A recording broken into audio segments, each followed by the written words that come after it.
Des hectares de vignes les pieds dans l'eau. Nous sommes à Sérignan et il ne s'agit pas d'une catastrophe naturelle, mais bien d'une démarche volontaire. Ici, chaque année et depuis plus de 100 ans, les vignerons inondent leurs parcelles.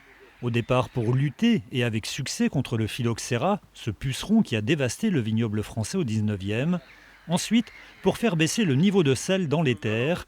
Nous sommes à quelques kilomètres de la mer. Les anciens avaient utilisé des canaux qui ont été créés, bétonnés.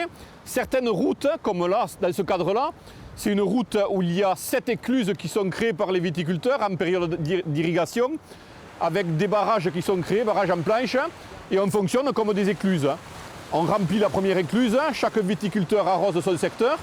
Lorsqu'ils ont fini, on casse le deuxième barrage, et ainsi de suite. Sur cette route, il y en a 7 qui ont été créées. L'eau est pompée dans l'Orbe, le fleuve local. Un système simple et très efficace, c'est d'ailleurs toujours la pompe d'origine qui fait le travail. Une véritable bénédiction pour les vignerons.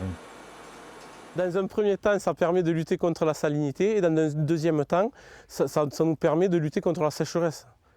Les arrosages qui se passent pour nous entre fin février et début avril nous permettent de garder cette humidité toute la saison en fait. Sauf que l'Orbe est aujourd'hui tellement pompé en amont qu'il n'empêche plus le sel de remonter dans les terres. Son eau est salée sur 12 km.